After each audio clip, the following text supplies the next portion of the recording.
نحمده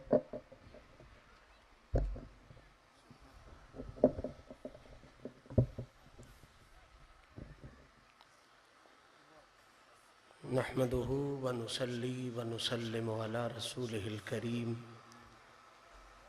اما بعد فاعوذ بالله من الشيطان الرجيم بسم الله الرحمن الرحيم ان الذين آمنوا وعملوا الصالحات اولئك هم خير البرية صدق اللہ العلی العظیم وصدق رسولہ النبی الکریم ان اللہ وملائکتہ یصلون علی النبی یا ایہا الذین آمنوا صلوا علیہ وسلموا تسلیما۔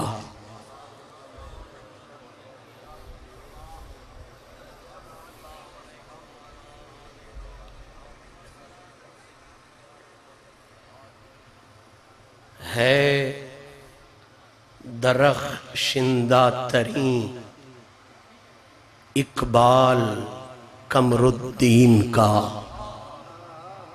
ہے درخشندہ ترین اقبال قمر الدین کا، کیونکہ سیرت نبوی کا پرتو حال قمر الدین کا، ہے درخشندہ ترین اقبال قمر الدین کا، کیونکہ سیرت نبوی کا پرتو حال قمر الدین کا، اور کتنا اونچا ہو گیا ہے سر کلام والوں کا سر، کتنا اونچا ہو گیا ہے سر کلام والوں کا سر، آیا بختوں کو جگانے لال قمر الدین کا۔ حمد و ثناء رب ذوالجلال اور ہدیہ درود و سلام بحضور سرور کائنات فخر موجودات شافع روز جزا جناب محمد مصطفیٰ صلی اللہ تعالی علیہ وآلہ وصحبہ وسلم پیش کرنے کے بعد، آج کی اس پروقار اور عفت مآب تقریب میں ہم اپنے آقا نعمت حضور پیر سیال حضور شیخ الاسلام والمسلمین خواجہ خواجگاں خواجہ محمد قمر الدین پیر سیال غریب نواز رضی اللہ تعالیٰ عنہ کی غلامی اور سلامی کے لیے مل بیٹھنے کی سعادت حاصل کر رہے ہیں۔ اپنے آقا نعمت کے حکم کے مطابق چند باتیں آپ احباب کی سماعتوں تک پہنچانے کا شرف حاصل کر رہا ہوں۔ کریم رب ہمیں سرکار اور سرکار کے ہر وفادار کی وفاداری کی توفیق نصیب فرمائے۔ معزز سامعین، یہ ایک انتہائی مسلمہ حقیقت ہے، انتہائی لا ریب اور بے عیب حقیقت ہے کہ تاریخ انسانیت میں تین صفتیں ایسی ہیں کہ ان میں سے اگر ایک صفت بھی بندے کو نصیب ہو جائے تو بندہ عام نہیں رہتا، معمولی نہیں رہتا، دوسروں جیسا نہیں رہتا۔ وہ ایک صفت بھی اسے معمولی حیثیت سے اٹھا کے اونچا بھی بنا دیتی ہے اور عرفہ و اعلیٰ بھی بنا دیتی ہے۔ لمبی چوڑی تمہیدات میں جانے کا وقت نہیں ہے، میں نے بات کو چھیڑ دیا۔ تین صفتیں ہیں، ان میں سے ایک صفت بھی مل جائے تو بندہ عرفہ بھی ہو جاتا ہے، اعلیٰ بھی ہو جاتا ہے، اپنے بھی اسے سلام کرتے ہیں، پھر غیر بھی اسے سلام کرتے ہیں۔ ان تین صفتوں میں سے سب سے پہلی صفت ہے علم۔ علم جب نصیب ہوتا ہے تو یہ ایک ایسی عظیم خوبی ہے کہ یہ بندے کو معمولی حیثیت سے اٹھا کے اونچائی کے اعلیٰ مدارج تک پہنچا دیتی ہے۔ قرآن مجید میں آدم علیہ السلام کے واقعے کی بات چھڑی ہے تو وہاں پر یہ تحقیق بھی موجود ہے کہ اللہ کریم نے آدم علیہ السلام کو جو اعلیٰ تر فضیلت کا شرف عطا فرمایا، یقیناً وہ آپ احباب کے ذہنوں میں آیہ مبارکہ موجود ہے۔ اللہ نے فرمایا وَعَلَّمَ آدَمَ الْأَسْمَاءَ كُلَّهَا ثُمَّ عَرَضَهُمْ عَلَى الْمَلَائِكَةِ، فرشتوں کے سر جھکنے پہ مجبور ہو گئے۔ فضیلت آدم علیہ السلام کو اللہ نے بے مثل علم والی عطا فرمائی، اور یقیناً یہ بات بھی آپ کے ذہنوں میں ہوگی کہ آقا کریم علیہ السلام کا علم بیان کرتے ہوئے میرے مالک نے فرمایا وَعَلَّمَكَ مَا لَمْ تَكُنْ تَعْلَمْ وَكَانَ فَضْلُ اللَّهِ عَلَيْكَ عَظِيمًا۔ اے حبیب، آپ ساری کائنات کے سردار ہو، اس لیے کہ اللہ کی ذات کے بعد اس کائنات میں سب سے زیادہ علم کی ملکیت میرے مالک نے میرے رب نے آپ کو عطا فرمائی ہوئی ہے۔ صاحبان ذی وقار، پہلی فضیلت کا پیغام آپ تک پہنچا۔ علم نصیب ہو جائے بندہ افضل ہو جاتا ہے۔ دوسری فضیلت جس پر اپنے اور غیر سارے محققین متفق ہیں، وہ ہے عمل صالح۔ نیک عمل بندے کو مل جائے پھر بھی وہ بندہ عزت والا ہو جاتا ہے۔ قرآن فیصلہ دیتا ہے ان اکرمکم عند اللہ اتقاکم۔ لوگوں، عزت والا وہ نہیں ہے جس کے پاس جائیداد زیادہ ہے، عزت والا وہ نہیں ہے جس کے پاس گاڑی بڑی ہے، عزت اور مقام والا وہ ہے جسے اللہ نے تقوی یعنی نیک عمل اور پرہیزگاری کی توفیق عطا فرمائی۔ تو پہلی صفت ہو گئی علم، دوسری صفت ہو گئی عمل صالح، اور تیسری صفت یہ بڑی نفیس ذہنوں کی نظر کرنا چاہتا ہوں۔ تیسری صفت کو ہم اپنی نسبت کی زبان میں عشق کہتے ہیں۔ کیا کہتے ہیں؟ باتیں تینیں علو اور بلندی والی عین سے ہی شروع ہوئی ہیں۔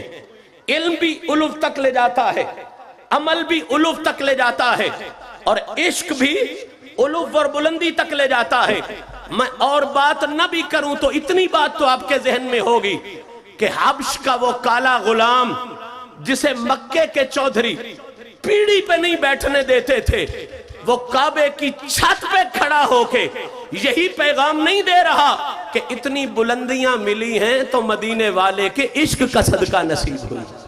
تو یہ تین صفات ہیں جو بندے کو پستی سے اٹھا کے بلندی کے اعلیٰ معیاروں تک پہنچا دیتی ہیں۔ بس میری بات مکمل ہو گئی۔ علم مل جائے پھر بھی بندہ اونچا، عمل مل جائے بندہ اونچا ہو جاتا ہے، عشق مل جائے بندہ نیچے سے اٹھ کر اونچا ہو جا سکتا ہے۔ آج کی شیخ الاسلام کانفرنس کے اس خوبصورت موقع پر میں دعوت فکر بھی دے رہا ہوں اور اظہار تشکر کے طور پر بھی جملہ کہہ رہا ہوں۔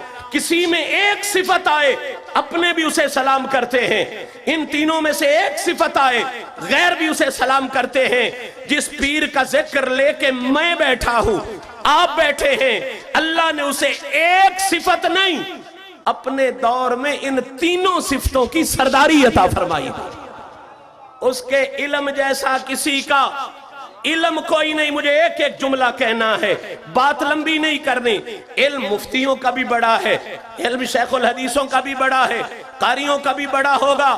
کسی نے علم حاصل کیا نحو کی کتاب سے، کسی نے علم حاصل کیا صرف کی کتاب سے، کسی نے علم حاصل کیا قرأت کی کتابوں سے، حدیث کی کتابوں سے، تفسیر کی کتابوں سے۔ تفصیل میں جانے کا وقت نہیں، صرف ایک جملہ کہوں، اس خواجہ قمر الدین کے علم کا مقابلہ یا مثال کوئی کیسے ہو سکتا ہے جس نے علم صرف کتابوں سے حاصل نہیں کیا، مدینے والے کے ہاتھوں سے حاصل کیا۔ اب اس کے علم کی تو گنتی ہو سکتی ہے، جس نے علم کتاب سے لیا ہو، جس نے علم استاد سے لیا ہو، اس کا علم کہاں سے گنو گے؟ جس نے علم مدینے والے کے ہاتھ سے لیا ہو۔ نہ اس ہاتھ کی وسعت ماپی جا سکتی ہے، نہ مدینے والے کی عطا ماپی جا سکتی ہے، نہ حضور کے علم کی شان علا ماپی جا سکتی ہے۔ پھر دوسری چیز عمل صالح۔ اپنے تو اپنے غیر بھی یہ کہنے پر مجبور ہے کہ اگر کسی کو آج کے دور میں چاہیے وہ عمل جو حضور کی شریعت کے عین مطابق ہے، سر سے لے کے پاؤں تک نبی پاک کی سنت کی، تصویر دیکھنا چاہتے ہو تو اپنے نہیں غیروں نے بر سر اعلان یہ جملہ کہا اور بھری محفل میں یہ جملہ کہا کہ سر سے لے کے پاؤں تک اگر آقا کی پوری تصویر کو دیکھنا ہو تو سجادہ نشین سیال شریف خواجہ قمر الدین کو جا کے دیکھیں۔ ڈاکٹر این میری شمل بہت بڑا نام ہے عیسائیت کا، اس نے اسلام قبول کیا۔ کسی نے اس سے پوچھا کہ تو اتنی بڑی محققہ مصنفہ، تو نے اسلام کیوں قبول کیا؟ پاکستان میں رہی اس لیے؟ انگلستان میں تحقیق کرتی رہی اس لیے؟ نہیں، اس کا جملہ ایک ہے، بات بڑی قیمتی ہے۔ وہ کہتی ہے میں نے اسلام مسلمانوں کو دیکھ کے قبول نہیں کیا۔ بندہ حیران ہو گیا، جی اسلام قبول کیا ہے مسلمانوں کو دیکھ کے نہیں کیا؟ اس نے کہا میری نظر پڑی ہے کربلا پر اور میں نے کیا دیکھا ہے کہ بچے ذبح ہو چکے ہیں، جسم چھلنی ہو چکا ہے، اس حالت میں بھی وہ اپنے رب کو مان رہا ہے۔ مجھے یقین ہو گیا ہے جو اتنے صدمے میں بھی بندے کو نہیں بھولتا وہ جھوٹا رب نہیں ہوتا، وہ سچا رب ہوتا۔ گویا این میری شمل کا فکرہ یہ بتا رہا ہے کہ میں نے اسلام مسلمانوں کا انبار دیکھ کے قبول نہیں کیا، میں نے اسلام حسین کا کردار دیکھ کے قبول کیا۔ بالکل اسی طرح یہ جملہ کہنے والا مرزائی ہے، غلام احمد قادیانی پہ عقیدہ رکھنے والا ہے، کئی سال حضور شیخ الاسلام کی خدمت میں خود کو چھپا کے چلتا رہا، ظاہر و باہر کو چھپا کے لگتا رہا۔ کافی عرصے بعد حضرت کی خدمت میں حاضر ہوا اور عرض کرتا ہے سائیں مجھے کلمہ بھی پڑھائیں، مجھے بیعت بھی فرمائیں۔ حضرت مسکرا کے فرماتے اتنے عرصے تو یہاں ہے اور تو نے آج یہ کیوں کہا؟ اب اس کا جملہ وہی ہے جو ڈاکٹر این میری شمل کا ہے۔ کہنے لگا حضرت میں مسلمان نہیں تھا، میں مرزا قادیانی کو مانتا تھا، میں مرتد تھا، اتنا عرصہ میں آپ کے ساتھ رہا، آج میرا یقین پختہ ہو گیا ہے کہ وہ سچا نہیں، یہ مذہب سچا ہے۔ کیا سوچ کے کیا دیکھ کے یقین آیا؟ کہنے لگا حضرت میں نے اتنا عرصہ آپ کے ساتھ گزارا، میں نے آپ کا سفر حضر دیکھا، میرا یقین اس بات پہ بن گیا ہے کہ جس کا غلام اتنا بے مثال ہے وہ نبیوں کا امام کتنا بے مثال ہے۔ تو یہ ہے کردار میرے حضور شیخ الاسلام کا۔ رہ گئی بات عشق کی تو میں یہ جملہ کہوں تو قطعاً مبالغہ نہیں ہوگا کہ اگر صحابہ اور اہل بیت والا عشق رسول دیکھنے پر بندے کا دل کر آئے کہ دیکھنا بھی وہ عشق ہے جو صدیق کے روپ میں تھا، دیکھنا بھی وہ عشق ہے جو عمر کے روپ میں تھا، دیکھنا بھی وہ عشق ہے جو پیر علی کے روپ میں تھا، دیکھنا بھی وہ عشق ہے جو آقا حسین کے روپ میں تھا، اور دیکھنا بھی 14ویں صدی میں ہے، یہ شرط بندہ لگا لے تو پھر اسے ادھر ادھر جانے کی ضرورت نہیں۔ وہ صحابہ اور اہل بیت والے عشق رسول کی جھلک دیکھنا چاہتا ہے تو ادھر آ، تجھے پتہ بتاتے ہیں۔ خواجہ قمر الدین کو دیکھ، جو جھلک صحابہ کی اور اہل بیت کے عشق میں نظر آتی ہے، انہی کے کرم اور اپنے مشائق کے توسل سے وہی جھلک خواجہ قمر الدین کی صورت میں نظر آتی ہے۔ تو قبلہ پتہ چلا علم میں بھی بے مثال، عمل میں بھی بے مثال، عشق میں بھی بے مثال۔ اپنے پیر کی محفل میں آنے والوں یاد رکھو، حضور کے پاس جو 2 بے مثل جماعتیں ظاہری طور پر حاضر تھیں، ان میں سے کسی فرد کو بھی لے لو، وہ بھی ان 3 چیزوں میں بے مثال ہوتے تھے۔